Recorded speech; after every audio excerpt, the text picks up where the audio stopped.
Hi friends, welcome back to our channel. ఈరోజు నేను చూపించబోయేదండి healthy breakfast dosa అండి. అది కూడా ప్రోటీన్ దోశ అండి.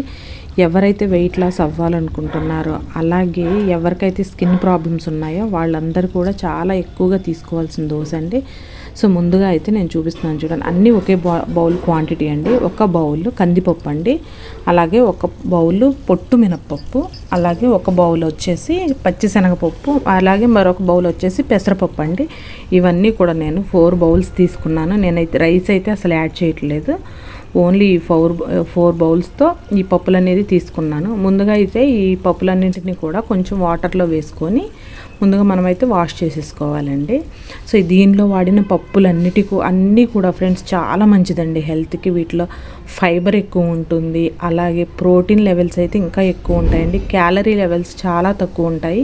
అందుకని ఎవరైతే వెయిట్ లాస్ అవ్వాలనుకుంటున్నారో వాళ్ళైతే ఈ దోశని కంపల్సరీగా బ్రేక్ఫాస్ట్లో కానీ వాళ్ళు డిన్నర్లో కానీ యాడ్ చేసుకున్నారనుకోండి, రిజల్ట్ అయితే బాగుంటుంది.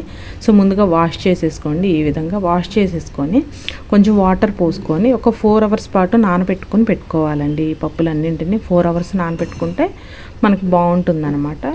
సో ఈ ఎవరైతే స్కిన్ ప్రాబ్లమ్స్, స్కిన్ ఎలర్జీస్ ఉంటాయి చూసారా ఫ్రెండ్స్, వాళ్ళకు కూడా ఈ దోశ అనేది వీక్లీ 2 తీసుకున్నారనుకోండి, సో వాళ్ళకు కూడా చాలా యూజ్ అవుతుందండి. స్కిన్ గ్లో అవ్వడానికి కూడా మనకి పప్పుల్లో ఉన్నటువంటి ఈ చాలా మంచి గుణాలు అనేటివి ఉంటాయండి. చూడండి, 4 అవర్స్ నానబెట్టిన తర్వాత అవి నానిపోయాయి కదా, ఒక మిక్సీ జార్లో కొంచెం అల్లము అలాగే కొంచెం పచ్చిమిర్చి వేసుకొని ఈ పప్పులన్నిటిని వేసుకొని ఈ విధంగా గ్రైండ్ చేసుకోండి.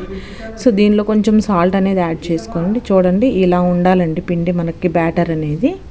సో చూసారు, దీనిలో అస్సలు మనం బియ్యం యాడ్ చేయలేదు కాబట్టి ఎవరైనా కూడా తినొచ్చండి. మెయిన్ జిమ్ చేసేవాళ్ళు కానీ ఎవరైతే డైట్ అనేది ఫాలో అవ్వాలనుకుంటున్నారో వాళ్ళకైతే ఇంకా చాలా బాగా పనిచేస్తుందండి.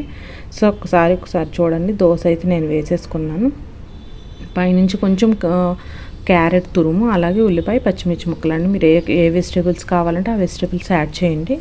మీరు ఆయిల్ వద్దనుకుంటే స్కిప్ చేసేయండి, కానీ ఆయిల్ వేసుకున్నా నో ప్రాబ్లం అండి. నేను కొంచెం చాలా తక్కువ క్వాంటిటీలోనే యాడ్ చేశాను. చూసారా, నార్మల్ దోశలాగా ఎంత క్రిస్పీగా వచ్చిందో చూసారు. చాలా బాగుంటుందండి టేస్ట్ అయితే.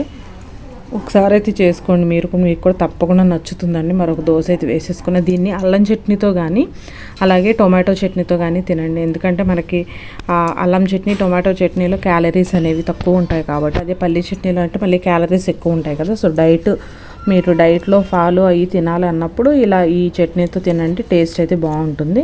సో మీకు కూడా నచ్చిందని అనుకుంటున్నాను ఈ రెసిపీ. మీకు కూడా నచ్చితే ఒకసారి ట్రై చేయండి.